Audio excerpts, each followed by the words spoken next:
But I think that there's something deeper going on. I believe 100% that the reason we can have three people in one room, like I've had a case like this, and I'm working on another one, where the family is watching the mother sleep, and they'll see corpuscular balls of light in an energy field begin to manifest, flying into the room. The mother says she was taken by extraterrestrials. But when she was returned covered head to tail, their words, not mine, with sigils.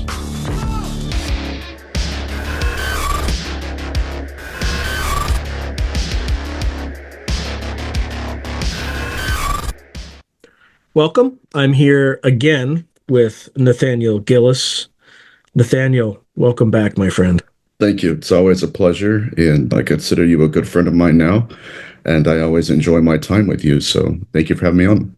Yeah, likewise, and thanks for the last-minute notice. I'm like, you know what? I should just record something. God, yeah. Friday afternoon or evening. So, all right, so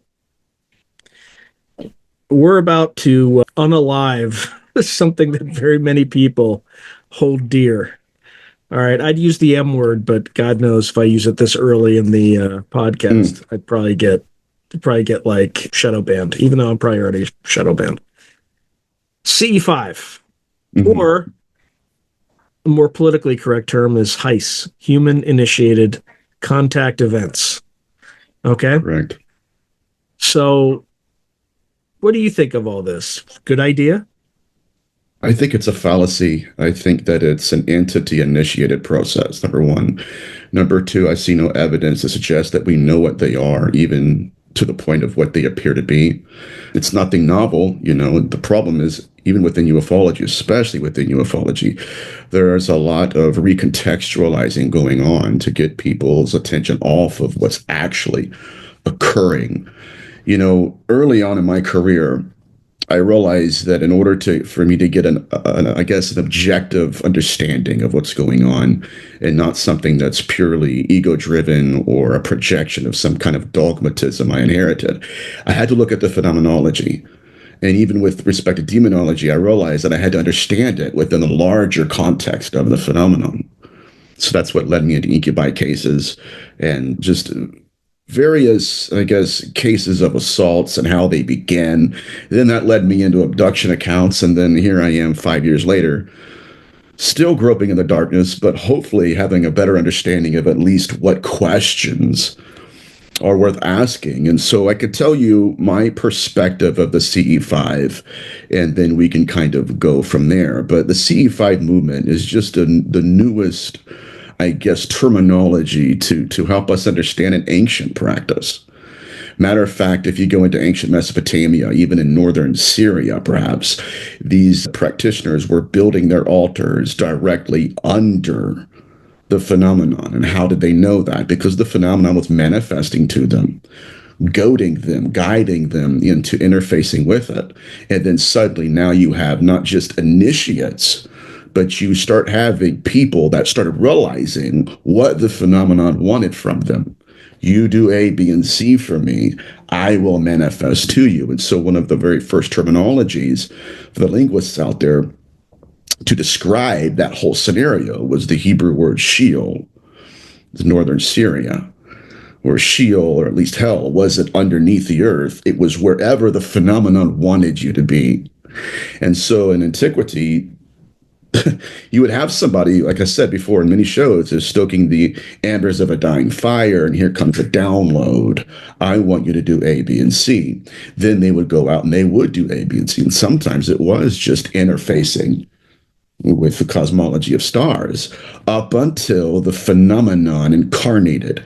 Now, what I'm noticing, especially within my own research, before we even get to CE5, is that there's a difference between when the phenomenon manifests and when it incarnates.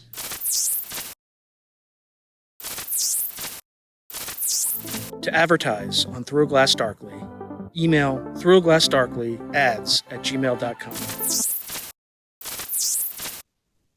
Specifically speaking, in incubi literature, over and over and over again, there was kind of a contrast between what the witness was experiencing from the peripheral in what the women were focusing on and actually encountering once their gaze was met by the phenomenon.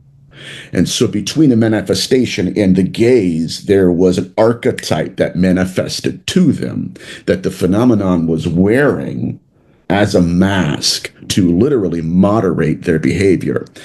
And so sometimes it was old lovers, or, especially deceased lovers and deceased husbands. And to kind of nail this further down, I had a case years ago, and I mentioned this in times past, but I didn't understand how to break it down like I hopefully am going to tonight. But this woman is in bed and she sees from the peripheral what she thinks is an entity, and then she looks at it, then it's her husband. And so there are different aspects of this pathology that I'm going to kind of extrapolate into CE5, which will really, really make the case. My point here, though, is as she's interfacing with this entity, it's locking its vision upon her and her as on it as well, staring, interfacing with each other. And then from that moment on, she told me, she said, I remember being induced into this dreamlike state. She said, I consented. And she's like, I don't understand it all. She goes, the only thing I can tell you is that after the initial copulation, the initial interaction, the entity was right back to my side again. Right. And she said, I looked back at it. That's when I realized that there were issues with his facial features, the physiognomy. It was not there. And could only hold its shape for a certain amount of time. And that's when it collapsed into this kind of smoky apparition floated out of the doorframe. That's when she said that whatever this thing was began to lift its hold off of her. She's slowly coming to, and then to her utter astonishment, she realizes that there were memories the phenomenon was blocking in her own mind. She knew. She said, Nathaniel, I then realized that my husband was asleep next to me too. And I knew that prior to this entire encounter, but there was something that she was induced into between the time it manifested in the room and by the time it incarnated when they're looking eye to eye. It changed. The learning matrix was employed. And now, and this is my estimation, the phenomenon was not just manifesting to her, the phenomenon was manifesting through her. I am not just what I appear to be. I want you to think I am that. And so the initial pathology that at this point in time was not scientifically proven, but the initial pathology is pattern confirming. It's all throughout the literature that once we start to really interface with whatever this intelligence is, there's only a certain amount of time before all of our emotions are being manipulated by it to where it becomes self-seeing, it becomes self-confirming. And then when the copulation's over, dare I say, when the ritual is sexually performed, next thing you know, it changes. The slumber's lifted. It stops thinking for the experiencer, and now they're left with scarifications on their bodies. And dare I say, what I've termed bio-sigillization. So these are, in my perspective, entity initiated. And I'm going to go back to a phrase that was first employed in the Mothman prophecies. When John Klein in the movie at least, is talking to Indrid Cold, and he's trying to understand who you are. Like, who are you, Indrid? Like, what do you look like? And Indrid Cold's response was this: it depends on who's looking. So my initial prognosis of the CE5 movement is, number one, it's not modern, it's ancient. Number two, if it is ancient, we have more of a pathology to look at. And that it's not a nothing burger. Like, there are aspects of it that are present within the CE5 movement because it's the different mask. It's the same phenomenon, the same proto-intelligence. It's just what's happening now is it still wants alters. It still carves sigils into bodies. It still abducts people without their permission, without sometimes their own awareness. But at the end of the day, what it's doing is goading people out into the deserts, out into areas where it was prior to, and then baiting their gaze. What do I look like? Well, it depends on who's looking. That is the initial pathology that all of this, to my understanding, is grounded in. We have to understand that there is a difference. Many times there is a difference between what we're seeing with our eyes and what's actually incarnating on camera. Is this okay? Am I rambling? Is it No, making this is sense? good. Yeah. Okay. It is a difference. And there always has been, right? That entity in incubi cases is not the husband, right? Then how did it become the husband? What it was doing, and I'm going to try to unpack this too, I believe, is that this theory I have answers a lot of questions. Number one, why is it that when UFOs incarnate, that we have cases where like a family of 5 will see the same UAP, but cannot agree at all on what it looks like? And it's not just a singular experience. They're all experiencing it, but they're experiencing it in different ways. So for years, I kept wrestling with that, like what's actually going on. It goes even back to the late David Jacobs. It talks about how when these entities would interface with experiencers, they would lock their vision. In his initial theory was that they were hacking the optic nerve, which I believe, I'm very sympathetic with that. But I think that there's something deeper going on. I believe 100% that the reason we can have 3 people in one room, like I've had a case like this, and I'm working on another one, where the family is watching the mother sleep, and they'll see corpuscular balls of light in an energy field begin to manifest, flying into the room. The mother says she was taken by extraterrestrials. But when she was returned covered head to tail, their words, not mine, with sigils. But her experience, her perception of the phenomenon was completely different than those on the outside. And that's not a one-off case. We have another case with Dr. Barry Taff, right, where something is a ball of light is hovering directly over this experiencer. Her 2 sons are trying to talk to her, right? But she could barely hear them and vice versa. Her experience, the phenomenon interfacing with her, baiting her gaze, look at me. And by the time she does, a conscious connection is created and the phenomenon begins to influence her perception of it. They had 2 different experiences. Now, when you say this phenomenon abducts people, does it really abduct people, or does it just surround them, like exactly you mentioned in the last case? I think they were abducted. I think there are 2 things happening. I think that some of these are astral abductions, and that the experiencer is thinking, okay, I'm being taken in my body, and there's something, people can call it the astral abduction or a soul abduction. But sadly, that's more of the darker aspects of this. I mean, like I've had more than one case now where the person that's abducted, I guess from their soul or something, where the phenomenon is sigilizing whatever that consciousness is. And then when they're implanted back into their bodies, that's when you see the sigils start to manifest. And I'm going to kind of say this, and we can move on to the more of the theory I'm working on. But they're sigils that actually follow Austin Osman Sparr's theory of sigilization, where there's 3 stages of the ritual. The body absorbs the sigils, the body activates them, and the 3rd act is when it expels them after the successful fulfillment of the ritual. That's when the phenomenon takes them back. And that's not one of. I'm on case number 2 now. And I'm starting to tread into Dr. Carla Turner's research right before, my opinion, the phenomenon took her out. But my point here is that there is a perception issue. Again, one of the most pattern confirming evidences we have in the phenomenology is that the phenomenon has the ability to not just manifest to you, but to manifest through you.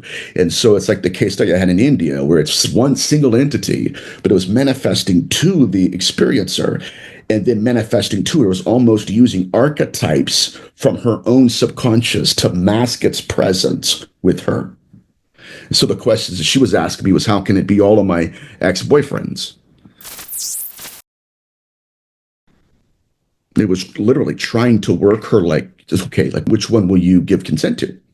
Anyways, my point here is that I believe that the phenomenon is collapsing various forms of the same entity when we're interfacing with it. With respect to families that are watching it, I believe that what is happening is it's the quantum mechanic aspect of it, where once we observe the phenomenon, it changes the phenomenon that's being observed. And that leads me to another point that it kind of could explain, I guess, why it is that the phenomenon will bait our gaze. It will seek to be seen. And then by seeking to be seen by us, it will hide behind an archetype that we have co-created with it. That would explain why it's different from the peripheral that it is once we lock eyes with it. That would explain why it wants to be observed. And then that would also lead us into the nature of CE5 and why it is that we can't trust everything we see. So before, again, when you're looking at the sexual pathology and incubi cases, I started to get into the debug phenomenon. And what's unique about all of this is that it evolves. The pathology evolves. And so do the tactics the phenomenon employs in order to manipulate our species. So in the debug phenomenon in the 16th century, there was a movement called the Gilgal Rephaim, or the Gilgal Rephaim ritual, which is essentially a group of people who would go out, sometimes at nighttime, together. And if there were phenomena manifesting at a certain location, that's where they would meet together and say, okay, there was something that was witnessed here. We're going to go out, we're going to do our thing. We're going to self-initiate contact. Now, if we know anything about this, we know that, again, we can't trust what we see, and that's a big piece of the puzzle. The second thing we know, we should, is that our intentions with them have never determined their intentions with us. Sadly, I hate that to say that and hate to be that blunt, but it never has. Even in, which we'll get to the CE5 in a little bit, because I want to get there. I got to provide some historical context to this. But the Gilgal Rephaim, basically the cult, they would go out again underneath the sky, and they believed that they were in contact with ascended masters or people that were on the other side that needed to fix some things on Earth. Like some people wanted to contact their deceased ancestors in hopes that they would get what's called a second soul. Give me insights. I want to know, right? Because it's never just, I want to witness something. I want impartation. Give me something tangible I can go home with, right? And I can say, okay, listen, this is what we got on film or right, and all that. It's fascinating. That's what CE5 is doing, at least. Anyways, so they began to contact these entities, and slowly but surely, it evolved into initiation, where they were getting downloads. And these downloads were full of cultural references and religious critiques, okay? To where at one point, it was literally the initiate, the practitioner, was starting to be mentored by these intelligences. This is what I want you to do.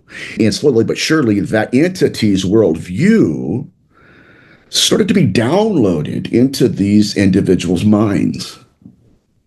Now, as with the phenomenon, I've caught it everywhere, that the two-pronged lie, right? I can trust what I see, and I can trust my own intentions with it. In other words, what I intend to do with them, they'll intend to do with me, and they'll meet me halfway. Everything's good. It wasn't. That was the bait that baited their gaze. It caused them to observe. And the phenomenon, once it baited them, it began to show up in their homes. And what was manifesting in their homes at nighttime had a taste, I guess, for self-replicating. And so now we would call this a hitchhiker effect, where what they were appearing to and what was appearing to them outside in their little rituals, is now showing up in their homes, specifically at nighttime, hovering directly over women as they were sleeping. They didn't intend for that to happen.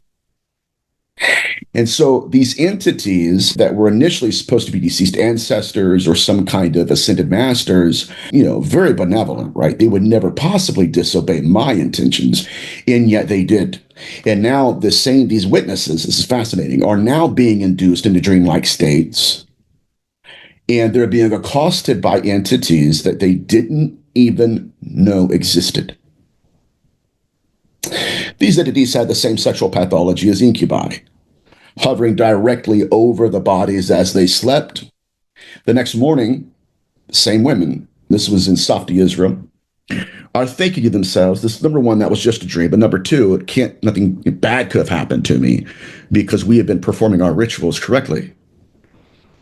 So we're good. We're good to go, guys. No big deal. And so they start looking at their bodies, and they started to have unique carvings and bruises from head to toe. Now, the reason this is important is because when you have sigillization in conjunction with bodily secretions, it's chaos magic. It's not okay, we'll think about it. No, it's chaos magic. And so whatever these beings were performing on these experiencers was deeply tied to some of the darkest rituals in the occult. Point being, these women are thinking it's just a nightmare, no big deal. They go to work and they realize that all of their bruises directly correlate with what was just a dream encounter. They realize, like, oh my God, maybe that wasn't right. It wasn't just some dream demon and I was a figment of my imagination, or in demonology, a byproduct of my nocturnal pollutions. No, something was done to them. Someone acted upon them. And more importantly, something wrote in to their flesh. That's when possession began to take place. Right? The venerated ancestor, the ascended master that was supposed to be defined and determined by their intentions, had now transcended this reality. Now it's manifesting subconsciously. It's literally wearing them as biological avatars. And now they're having multiple voices coming out of them at the same time. They go present themselves to the priests, or the rabbis, I guess, in Israel. And the rabbi is starting to interrogate this entity. And what's fascinating is, and this is very important, that there was a difference between who the entity confessed to be to the rabbi and who the entity had told him he was, or rather, the experiencer he was. So let me back up. I kind of murdered that.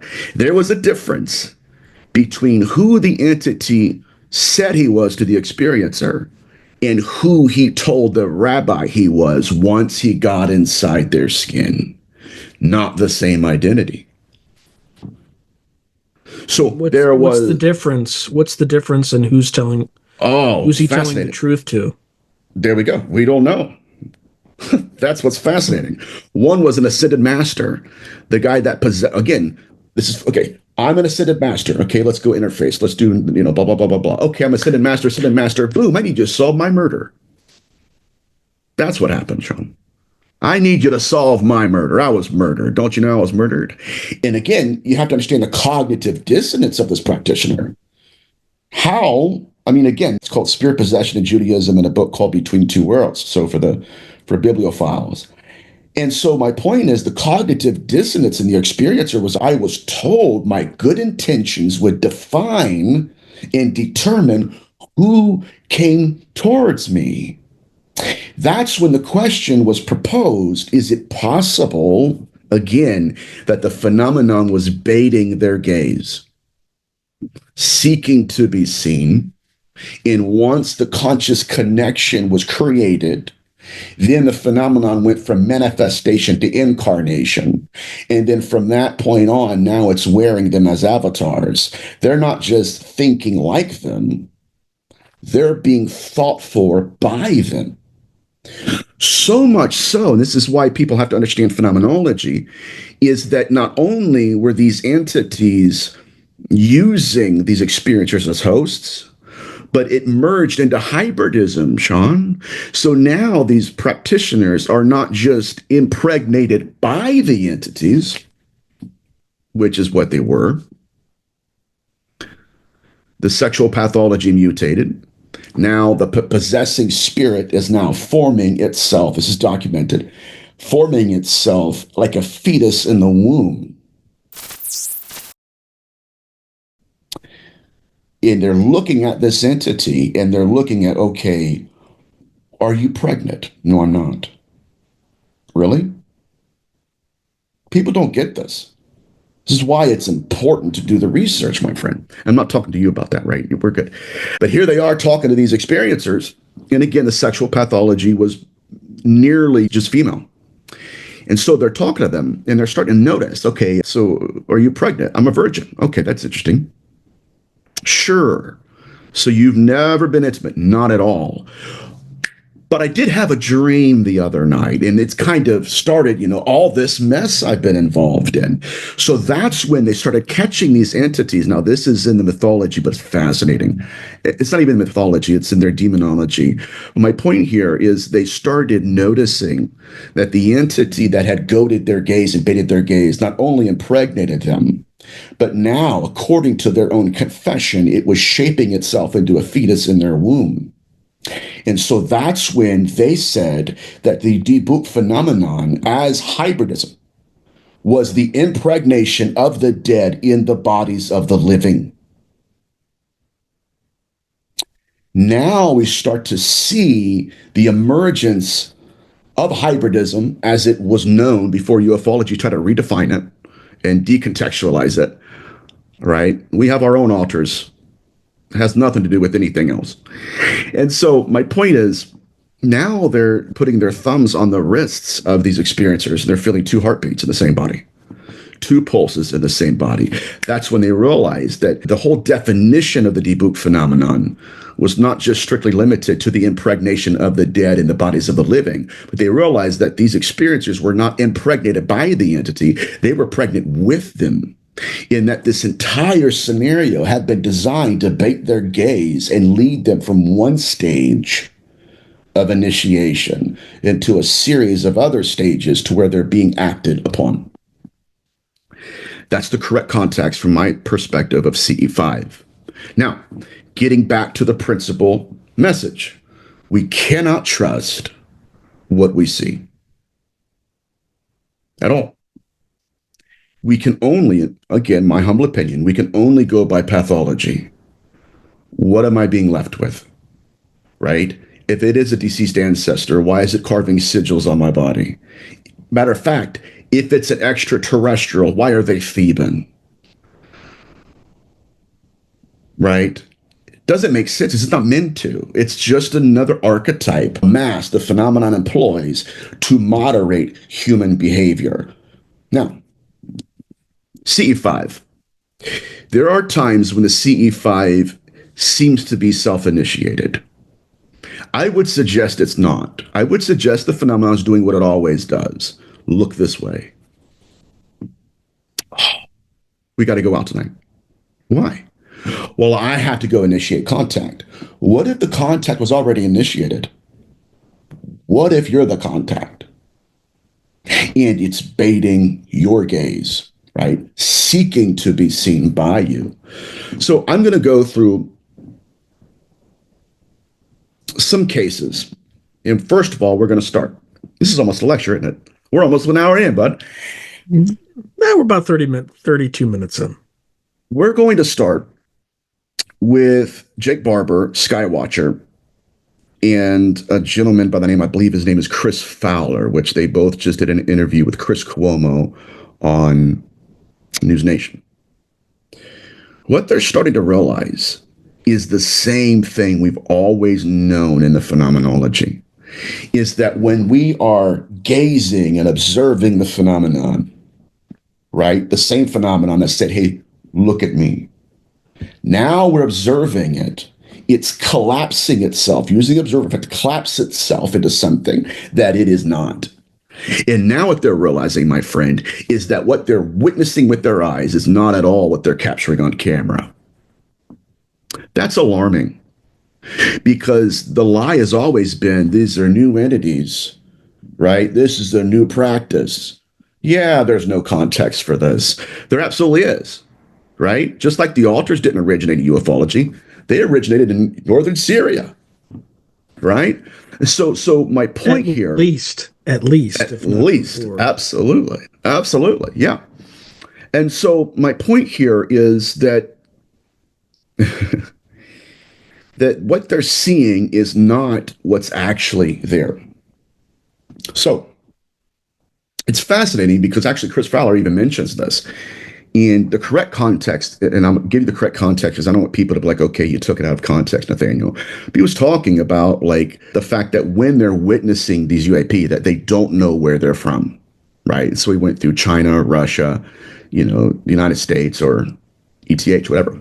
But he had a phrase, and I want to read this to you. It's fascinating. He said, "We have definitive data. We have definitive knowledge. We have no clue who or what's flying these." Key point. Okay. Now, here's context, guys. John Klein, what do you look like? Indrid Cold, it depends on who's looking. Here it is. I'm on the fence between which entity we are observing when we are observing it. Let me suggest what's happening. They're starting to realize that, again, it's not just, because we're going to get deeper into this, really deep. It's not just that what I think I'm seeing is not really what's there. There's a disconnection. That's not ufology. That's hauntology. That's where it first originated. Lloyd Auerbach, a parapsychologist, was in a case investigation, and what they were witnessing with their eyes in the home was an apparition. Apparition. Where's that apparition coming from? Well, let's go see if we got it on camera. No, wasn't on camera. Witness with the eyes. What was on camera was a ball of light. That's the phenomenon. And so that's when they started to kind of deconstruct the theory there, which was like, first of all, we believed that apparitional theory was an actual thing, that we were studying the afterlife. And they weren't. They were studying a ball of light that was conspicuously always behind the apparition, walking with it, moving throughout the house, my friend. And I wouldn't say it destroyed because that's too light. It obliterated their theory because we're supposed to be researching Dear Edna. We're not. We're researching something else that showed up on camera. And so my point here is we can't even trust what we're seeing.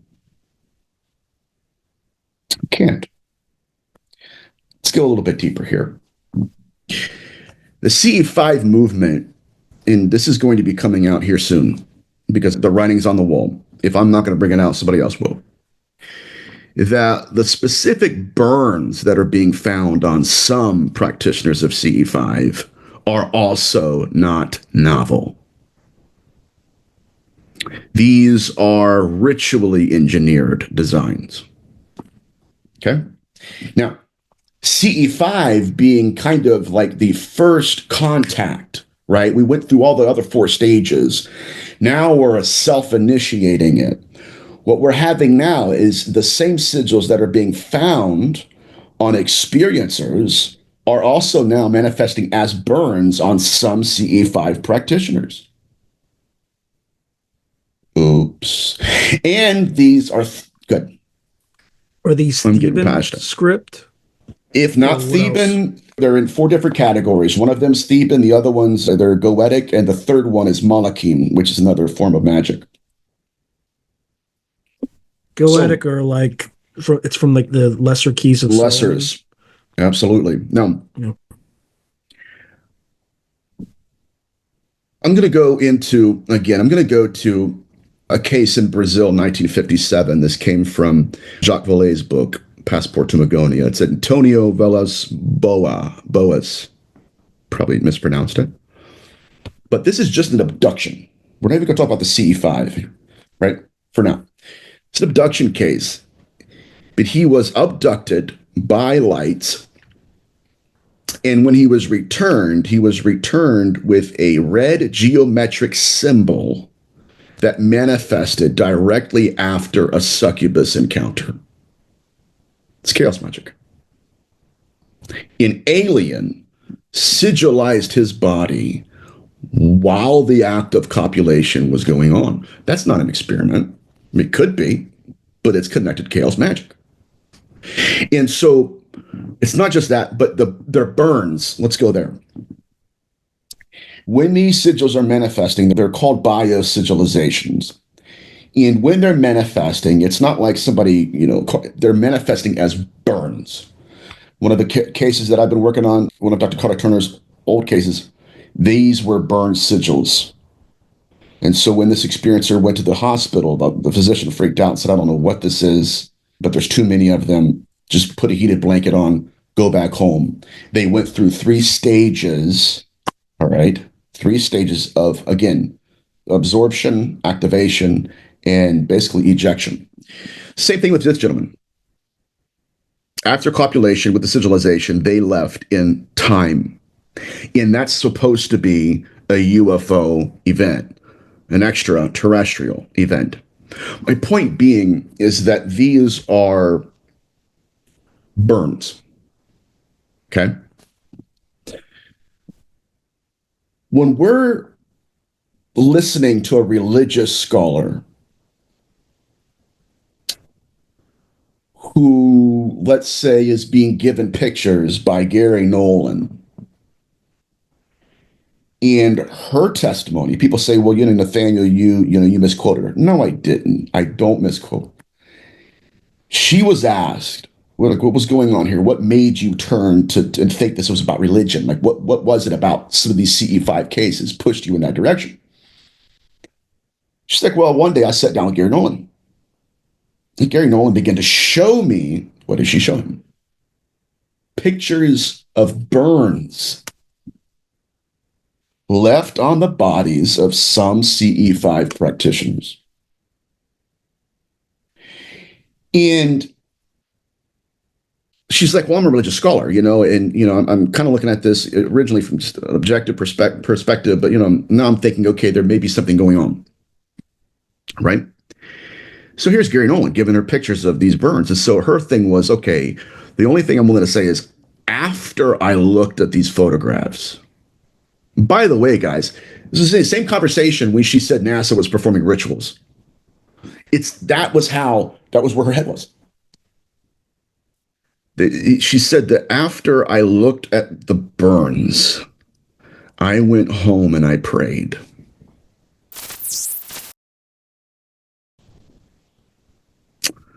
And I've been wondering why.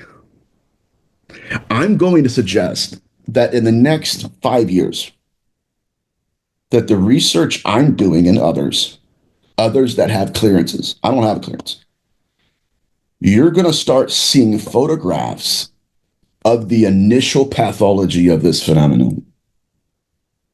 In that as you're going to see that there will be people emerge like they are, I had the best experience of my life. Okay, do memory regression. Right? What we're going to start seeing come to the fore are people who, like one case I had, who did a CE5 initial event, and then she went home and a full-bodied apparition manifested to her in her room. Here's a case. Where's it at? This was in Wiltshire, England, March 22. A group, CE5 practitioners, go out. They perform their ritual, okay? A UFO materializes above them. They're taking pictures of it. They're photographing it. All of a sudden, they come to, and time is missing. Not just time, but the camera's gone. It had taken Like even their equipment was missing, my friend, gone. And one of them realizes something like, we've been gone for a long time here. What's the last thing we remember? Well, we remembered going in with good intentions. That's what we remember doing. And the phenomenon stole them. Stole them. And then when they first realized it, here's what's fascinating. It took them a while to even realize they were taken. And then even after that, the phenomenon was blocking their memories from acknowledging what was even done to them. So we can't trust what we see. And when we believe we can trust what we see, we can't even trust that they haven't taken time from us. In fact, if I may, at the end of this experience, they started having poltergeist activity in their homes. Shadow figures. And they started having nightmares, just like the deep book phenomenon, nightmares of what actually occurred to them. At the end of the day, they did memory regression and it all started pouring out. But my point here, and I'm going to get to CE5 and I'm going to put the nail in the coffin. My point here is there's a lot we can't trust. Well, and also what happened when they had the memory regressions with? They were acted upon,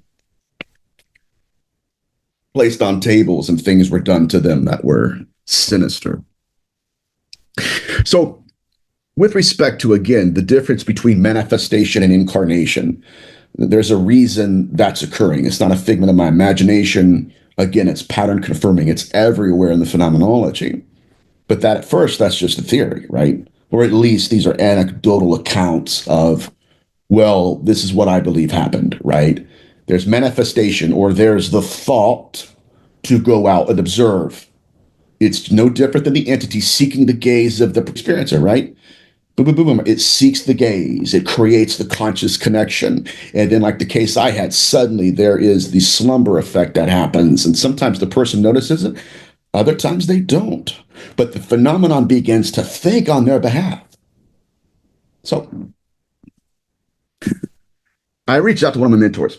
Say, hey, got a theory. Work me through this. Because I know what no pun intended here, brother, but I know what I'm seeing. It's here. And I was very, very transparent. I don't believe this is at all what we think it is. I believe we're not conjuring them, they're conjuring us, right? I think the initial contact is the thought to go watch. It's the gating, the baiting of our gaze, and then it incarnates an archetype. And we think that's what we're really interfacing with. What do you have? Well, in Project Doorway, Steve Merriam, Barry Fitzgerald, they began experiments. This should literally, people should think, oh my God, what is actually happening here? And they had a brainwave monitoring unit on the heads of these experiencers. Now, remember what I told you, the difference between manifestation and incarnation. The incarnation seeks a conscious connection. Then it will go through the Rolodex of manifestation. Oh, okay, here it is. And then what they capture on film is completely different than the archetype, the phenomenon's staring at them with. The response was chilling. The email I got was absolutely, not only was my theory correct, which sometimes I don't want that to be the case, right? I'm like, I don't want this to be true. But he said, absolutely. He said, what happened was the practitioner goes out, they're wearing the brainwave monitoring unit on their head. Where's the phenomenon leading you? Where are you going to go? I'm going to go here. And the phenomenon began to pop off. Here I am. Let's go. Here I am. Let's do this. And within 30 seconds, it had induced them into theta brainwave mode. Oh my God. 30 seconds, probably I think it was like 25. The phenomenon had sought their gaze, the conscious connection was made, and now it was inducing them. Dum, dum, dum, dum, dum, dum, dum. And the problem is, my friend, we've seen this again all throughout the phenomenology. At a certain point, it could be whatever it wants to you. And at a certain point, it manifests to and manifests through. You'll believe it is what it appears to be up until, right? You break that conscious connection, which even now, I read one case, I was on X when I used to be on there, and it's from Skywatcher, where these CE5 practitioners are still encountering this. One individual was literally, it tells her, we are benevolent, we are benevolent. But watch what happens. She gets out there thinking, okay, here are my good intentions, right? And next thing she knows, the phenomenon had hijacked her mind, her consciousness. It was guiding her consciousness to make a connection with itself. It's self-seeing, Sean. And she couldn't break off. I'm trying, as her terminology was, I'm trying to sever the connection, but it's not letting me. It won't let me break away until finally she pulled out a cross. Here's what's interesting. She pulled out a cross, and the very entities that said we're love and light and we're benevolent immediately shut it off when she pulled out the cross. And the other practitioner, Skywatcher, said, well, we don't know what this is. We don't know why that happened. My point here is that we're not fighting for minutes when we're making the connection. We're fighting for seconds before the phenomenon begins to do what it always does. Here's an archetype. We'll interface with that. And you'll be left with what you think I am. And even then, the possibility exists that I took you. You won't know I took you till it's too late. And then you'll have to fight for those memories of what I've done to you. So people are like, oh my God, well, I could just break it off and I could. No. When the proto-intelligence manifests, there's very little we can do outside of 30, 40 seconds. By that time, it has lowered it has induced us to a dreamlike state that it has done throughout all of history. And now we are at the mercies. Watch this, guys. We didn't even know that it was doing that scientifically. It never told us it was doing. When was the last time an entity was like, hey, by the way, Sean, I know you thought we were out here hanging out in the stars. Do you mind if we kind of manipulate your brain waves into theta and induce you into a dreamlike state? Are you cool with that? How about this? Did you intend to induce the phenomenon into a dreamlike state? The other interesting thing is theta wave state is the state that most children are in. And the reason that most children are in that state is it's the period by which they need to learn rapidly and are most suggestible. Yep. And it's not a one-off. Okay. It's all throughout history. That's how they've replicated. That's how they've induced people to literally, and here's what's so fascinating about this, to yield consent over to a proto-intelligence that may or may not have their best interest in mind. But I'll go back to that point. Let's toy around with this for a second. My intentions of the phenomenon determine its intentions with me. Okay, go induce the phenomenon to a dreamlike state. Do it. Do it. I want to watch it happen.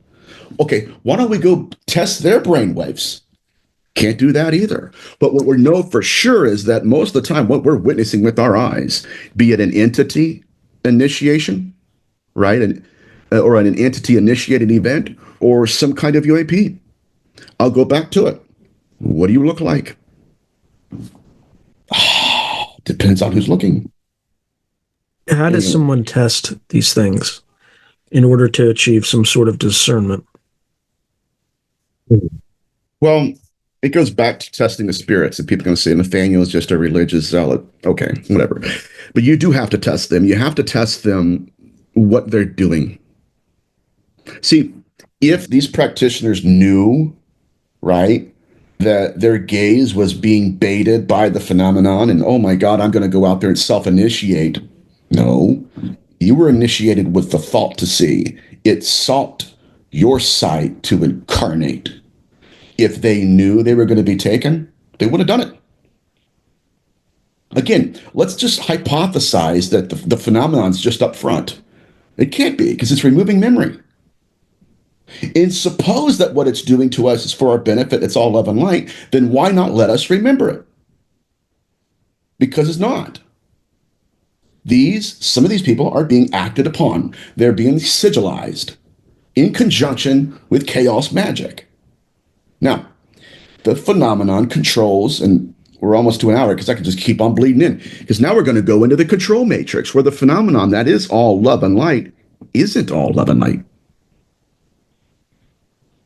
And people don't want to have that conversation yet because it's hard to commercialize malevolence. I'm just going to throw it out there. I'll go down this real quick. When we're dealing with the correct model of the phenomenon, I would seek those who've died from the phenomenon. I would look at what they're not allowed to say, what the phenomenon, right, demand. Okay, don't even touch it. Because I could tell you from right now, we had a conversation the other day.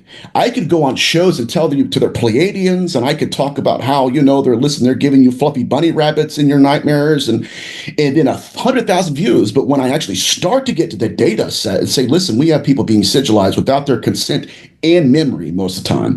People are like, that. Also, you have survivorship bias. The people who don't come back, you don't hear those reports. Absolutely. And it gets old, because it's one thing, again, to compartmentalize the phenomenon. That's ufology. Until Albert Bender built an altar. It's inconvenient.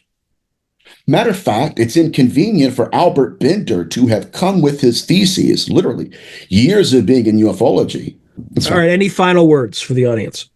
Yeah, they're playing by different rules because they're playing a different game. We cannot trust what we see, and most of the time we can't even trust what we think. All right, my friend, always a pleasure. Thank you. If you enjoyed today's video, please hit like and subscribe, and also hit the notification button so you can be notified whenever I post new content. Thank you.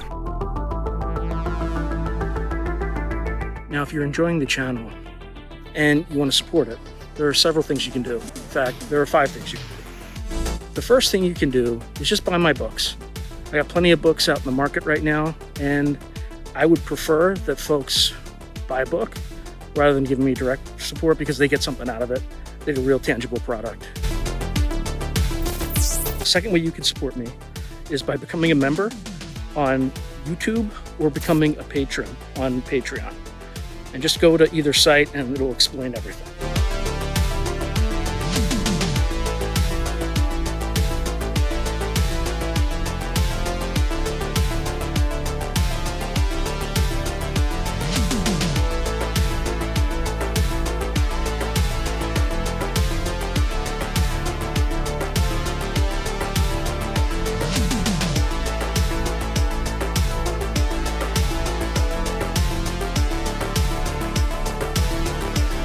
The third way you can support the channel is by checking out my merch site,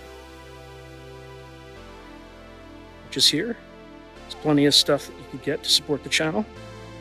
And I'd appreciate that you have it and can wear it. Not only do you help support the channel, but you also help promote the channel, and I appreciate that. The fourth way that you can support the channel, and this is really easy, is anytime you want to buy something on Amazon, literally just go to the description below and click on any link, literally any link. The channel gets a cut of that, and it costs you no extra money. You just go through the link, as I'm part of the Amazon Affiliates Club. The fifth and final way you can support the channel is through donations. Now, I don't prefer these because it's more of an expression of gratitude, but you don't really get anything out of it as a subscriber to the channel.